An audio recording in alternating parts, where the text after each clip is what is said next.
A young girl from a small town went for a run and disappeared without a trace. The police, the FBI, and hundreds of local residents were looking for her. They all hoped the girl would be found alive, because if she was attacked, the perpetrator could be among them, and no one was safe. When the truth finally came out, no one was prepared for that outcome. Sydney Sutherland was born on September 18, 1995, in the small American town of Tuckman, Arkansas. She grew up in a large and friendly family. She had 2 brothers and loving parents. After graduating with honors, Sydney enrolled at the State University of Arkansas. By then, she knew for sure that she wanted to dedicate her life to medicine and helping people. 4 years later, she was licensed as a practicing nurse. After that, she completed a year of advanced training. She took a job at the Newport Medical Center. Although the town itself was very small, the hospital was very large and received patients from all over the area. Sydney treated her work with complete dedication. She cared deeply for her patients and quickly won the love of her colleagues. By then, she was living with her boyfriend Alex, who had been with her for 4 years, and constantly visiting my parents because the town was only 15 minutes drive. It was the summer of 2020. Sydney at the time was 24 years old, and she was getting ready to celebrate her upcoming birthday. In August, the girl had a vacation, and she and her parents flew to Miami to see her brothers. On August 19, she went to visit her mother. Sydney was in a great mood, and before she left, she said she was going straight home. The girl also added that this evening plans to bake something, and before that goes for a run. At about 5 p.m., the mother received a call from Sydney's boyfriend who said he was back home, but the girl was not there. She should have been back from her run by then, but Sydney seemed to have vanished. She wasn't answering her phone or texts. All her stuff was at home, and the car was parked outside the garage. Her mom was really worried, so she came straight to their house. Together with Alex, they decided to go in search of friends and relatives of Sydney. They followed the route the girl used to run on, but never found her. Given that the town was very small, Mom and Alex quickly drove around it completely. After that, we decided to go to the police. The girl's mother even called a mobile operator to track down the location of Sydney's phone and smartwatch. However, they could only do so at the request of the police. By that time, news of the girl's disappearance had spread to Newport. Despite the fact that night was coming, dozens of people came to the house of Sydney, wanting to take part in the search. Soon the police arrived, and together with the volunteers, they began searching the entire city. The detectives concluded that the girl with a high probability could have been abducted. She could not have gone far without the car. Her purse and papers stayed at home. Also, during a visit to her mother, Sydney said that she would go home and had no plans to go anywhere else. The FBI joined the party that evening, and the number of volunteers exceeded 150. Soon, 3 helicopters and canine dogs joined the search. However, the street was already too dark, and it made work difficult. Sydney's relatives formed a social networking group and distributed relevant information. Alex watched the security footage set up in front of their garage and saw that the girl had come home from her mother's house and had gone running about an hour and a half later. She was wearing sportswear, so the investigators made sure that Sydney disappeared during the run.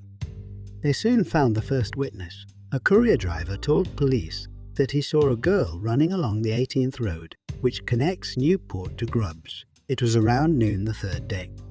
The girl's boyfriend and mother confirmed that the girl often ran along this route. The police could now focus on the more specific area where the girl was last seen. They decided to continue the search the next day, disbanding the volunteers around 2 a.m. On the morning of 20 August, more volunteers joined the search and concentrated along the 18th Road. They soon discovered the first serious clue. Police found Sydney's smartphone in a field near 18th Road and Jackson Road 41. The data provided by the mobile operator helped them. Another interesting find was waiting for them in the barn. Located at the edge of the field, they found Sydney's broken sunglasses. All they did was reinforce the police version of the kidnapping, but they still didn't have any leads on the girl. The detectives also considered Sydney's boyfriend as a suspect, since this kind of crime is most often committed by loved ones. but Alex gave them an alibi for the time of her disappearance, confirming that he was somewhere else. In addition, relatives and friends said that the couple had no serious problems. The girl never complained about Alex. Soon another witness came to the investigators. He said that he had seen Sydney jogging along the 41st Road, about the same place they found her smartphone. He was driving by in his pickup truck, and it was after the girl was spotted by a courier driver. Given that he may have been the last person to see Sydney before the abduction, the police decided to test him as part of the standard procedure. 28-year-old Quake Levlin lived on a large farm. He had a wife with 3 children from his first marriage. His family was very wealthy and owned large areas of land. A few years earlier, they had even won an honorary farm competition. The man also participated in the search for Sydney as a volunteer from the first day of her disappearance. Here, the police noticed one strange moment. For some reason, Quake did not immediately inform them that he had seen the missing girl. Although he knew of her disappearance and was among the volunteers, in such a case, the witness must immediately contact the investigators and tell them what he saw, but the man for some reason did not do it immediately. The next day, August 21, the police decided to talk to him. Quake stated that he did not consider this information relevant to the investigation and decided to disclose it only after realizing that he might have been the last person to see Sydney before the abduction. The man cooperated with the investigation and voluntarily agreed to give them his smartphone. It had installed an application used to track family members. For example, parents use it to see where their child is at any moment. Using this app, the detectives discovered that on the day of Sydney's disappearance, Quake's smartphone had been in almost the same location for some time, around 4 hours, in a field a few kilometers from where her phone was found. The police went there and found that just a few meters away there was a small patch of earth. He also had shoe impressions, which were recorded by the officers as evidence. They dug into the hole and found a woman's body. Medical experts have confirmed that the deceased is Sydney Sutherland. The cause of death was multiple injuries on the body of unidentified origin. It looked as if she had received a series of blows. Given that Quake was at the exact spot where Sydney was found, he immediately became the prime suspect. Forensics checked his truck and found traces of blood on the back door, which was sent to the lab. The DNA test showed that the blood was Sydney's. Based on this, the police charged Quake with murder. They decided to search his house, where they were waiting for a few more clues. First, the man's relatives did not in any way try to protect him, but rather sought to assist the investigators. They provided surveillance footage from the farm and pointed to a dent on Quake's truck the day Sydney disappeared. Security footage confirmed that there was no damage this morning. However, by the evening, Quake had arrived home in a crushed car. In the house, detectives found boots that matched the footprints on the victim's grave. The cameras also showed that the girl was wearing these shoes on the day she disappeared. All this evidence indicated that Quake had something to do with the girl's death, and at the first interrogation, he, to the surprise of the police, did not deny it. The man said that he was doing a routine search of his family's fields that day. Driving his pickup along Route 41, he saw Sydney running. After passing, the man turned around at some point and directed the car directly at the girl. As a result, she was seriously injured. Quake then loaded her into the back of his pickup truck and drove to the field where her body would later be found. At that time, the girl had already died from her injuries. The man raped her, then dug a hole and left Sydney there. In the evening, as if nothing had happened, he returned home and tried to forget what had happened. Notably, Quake and Sydney knew each other, as did many of the inhabitants of this small town. They were at the same school, with a difference of several years, but according to detectives, never spoke much. The police were thus in possession of all necessary means to bring the case to court. As usual, the waiting period lasted for months, during which the suspect was in prison. The Quake family hired him a good lawyer, with whom he kept in constant contact while awaiting the trial, and at some point Quake retracted his original confession and set out to challenge the charges. The court therefore had to prove his guilt without taking into account the fact that he had initially confessed. He also underwent a medical examination, which revealed some mental disorders. According to the doctor, Quake may have been unaware of the seriousness of his actions. However, his disorder is not sufficient to avoid punishment. This meant that the prosecutor could now request the death penalty. According to Quake's new story, he did hit Sydney on Route 41, but it was an accident. The man allegedly drove past her, then turned around and lifted dust on the road, because of which he did not see the girl flee on the side of the road.